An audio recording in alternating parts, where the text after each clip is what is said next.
Assalamualaikum warahmatullahi wabarakatuh. Salam dan bahagia. Saya Ersa Gita Lintang Kurnia, NIM 20200150668. Saya dari kelas 1 BPGSD Universitas Sarjana Wiyata Taman Siswa. Di sini saya akan menyampaikan materi mengenai dampak positif dan negatif internet. Langsung saja kita masuk ke materinya.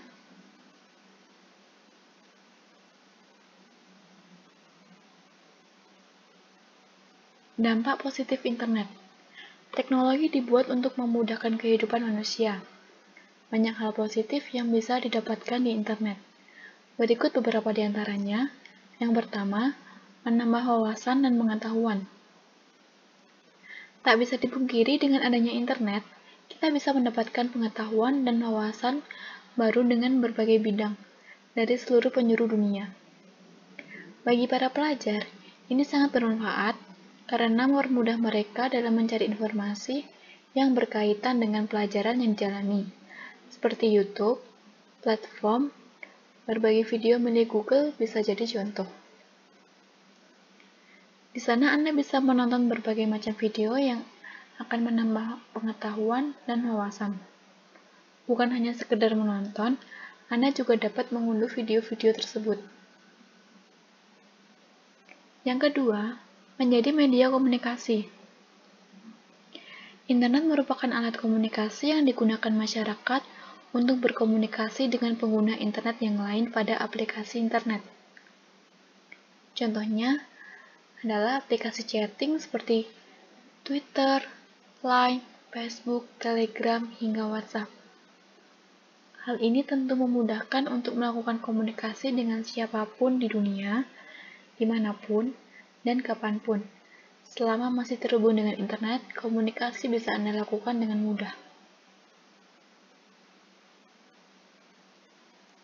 Yang ketiga, mudah mencari lowongan pekerjaan. Selain mudahnya mencari informasi, Anda juga dapat mencari lowongan pekerjaan di internet. Internet telah menjadi wadah tersendiri bagi manusia untuk mendapatkan pekerjaan dengan mudah melalui situs-situs yang menyediakan informasi lowongan pekerjaan. Dan karena sifat internet yang seolah meniadakan batas negara, Anda bisa mendapatkan informasi pekerjaan dari seluruh dunia jika memang menghendakinya. Rekruter atau para pengrekrut calon karyawan baru pun umumnya juga melakukan riset terlebih dahulu untuk mengetahui diri Anda di internet. Oleh karena itu, usahakan selalu tampilkan citra yang baik di internet. Tentu Anda ingat ungkapan jejak digital itu kejam, bukan? Yang keempat, mudah melakukan transaksi dan berbisnis. Internet juga dapat menghasilkan keuntungan atau uang bagi Anda dengan berdagang secara online. Contohnya dengan membuka toko online sendiri. Selain itu, internet juga memudahkan Anda dalam melakukan transaksi pembelanjaan, sehingga Anda tidak perlu repot-repot untuk berbelanja langsung di toko fisik. Aktivitas belanja bisa Anda lakukan bahkan saat bersantai menikmati kopi di sore hari di depan teras rumah.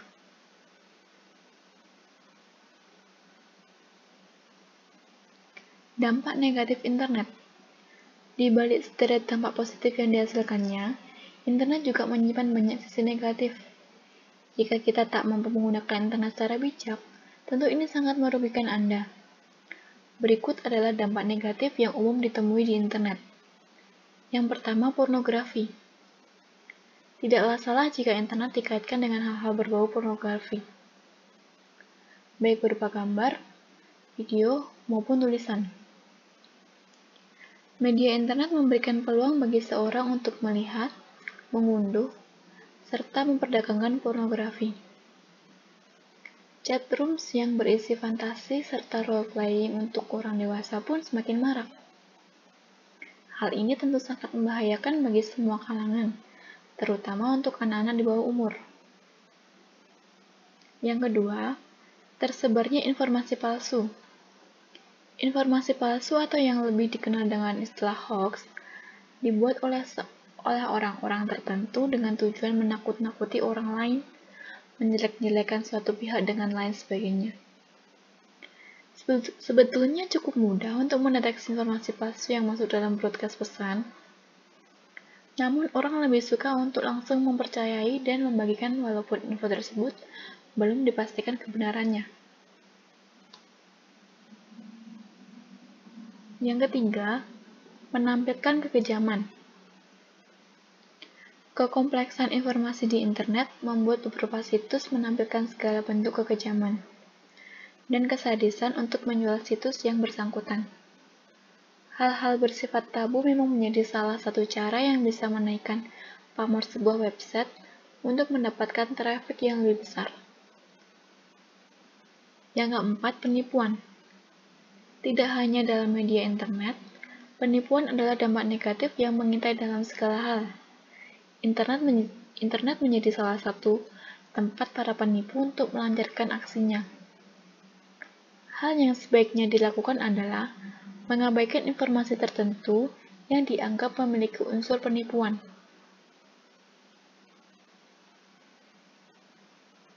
Kehadiran internet dengan segala dampaknya telah memberikan pengaruh besar pada kehidupan umat manusia. Jadi, langkah yang paling bijak adalah menggunakan internet dengan aman. Lalu, bagaimana cara menggunakan internet dengan aman? Simak penjelasan berikut. Yang pertama, teliti saat menerima permintaan pertemanan.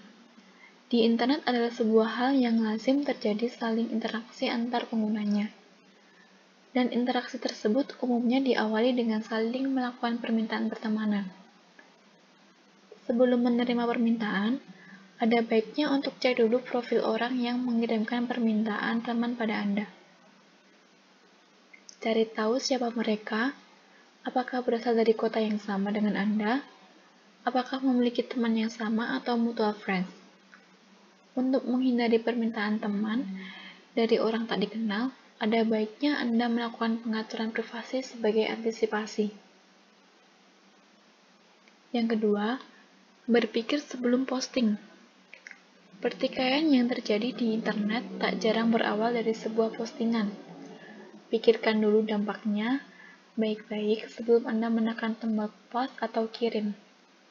Terutama ketika Anda sedang dalam kondisi psikologis yang kurang bagus. Dan ingat, Anda memiliki hak atas privasi. Begitu juga dengan orang lain. Kita sangat tidak dianjurkan untuk login ke dalam akun orang lain tanpa izin.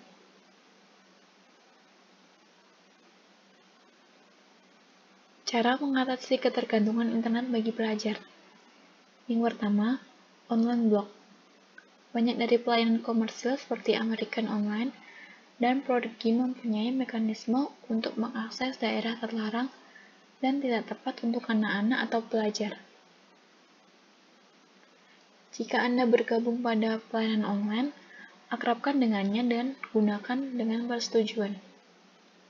Khusus di Indonesia, RightNet, salah satu provider yang ada di Indonesia, memang telah memblokir majalah-majalah porno yang terdapat di internet seperti Playboy dan Penthouse. Yang kedua, checklist. Yakinkan bahwa anak-anak dan remaja tahu mana yang boleh dan tidak boleh. Jangan pernah berikan informasi pribadi kepada orang asing. Jangan melakukan pertemuan face-to-face dengan user yang lain tanpa persetujuan keluarga. Selalu ingat bahwa anonimitas atau ketakbernamaan dari net dapat membuat orang menyembunyikan umur dan identitasnya. Yang ketiga, bekali diri dengan pengetahuan internet dan komputer. Orang tua harus mengupdate diri dengan pengetahuan internet dan komputer, termasuk cara-caranya. Cek history folder dan internet log, pelajari software monitoring, dan cara menginstal dan mengoperasikan software filtering. Dengan berbekal pengetahuan, setidaknya Anda tahu apa topik yang disukai anak di internet, apa yang dilakukan anak selama online, dan situs apa saja yang sering mereka buka.